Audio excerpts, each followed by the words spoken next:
In this example, we're going to look at different types of probability. Think about the probability of Man United winning the Premiership. How can we assign a number to this? The only way is to look at the situation purely subjectively. It's a best guess. Somebody who's a dyed-in-the-wool Man United fan might guess the probability to be here, somewhere close to 1.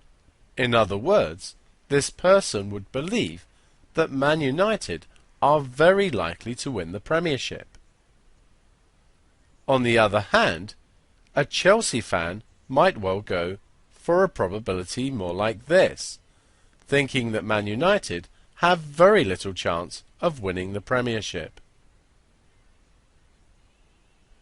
Here we have a different situation. What is the probability of getting ahead when you toss a coin? If we assume the coin is fair, which means equally likely to land heads or tails, then we're assigning a probability of 1/2.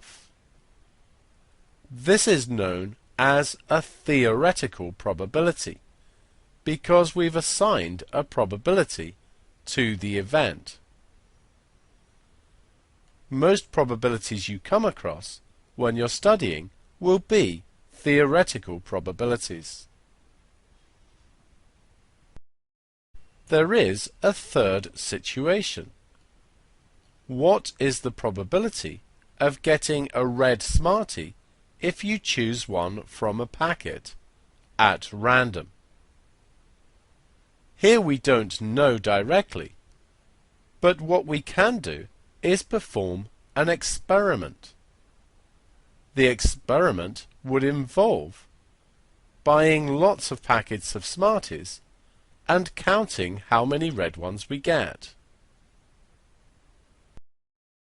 So this is our first introduction to a probability experiment. We go to the shops, we buy lots of packets of Smarties, and we open them to see how many red ones we get. Let's suppose that we got 100 red Smarties after we've seen 1,000 Smarties. 100 divided by 1,000 is 0.1. So the probability of getting a red one, according to our experiment, is 0.1. If we were then to open more packets, we might find that this probability varied. It will vary because the answer will always be the number of red ones that we've found divided by the total number of Smarties we've seen. Note in the situation with our coin, where we assigned a theoretical probability by assuming that the coin was fair. If we didn't know this, we could easily have performed an experiment in the same way that we did with the Smarties. We could toss the coin lots and lots of times and count how many heads we get.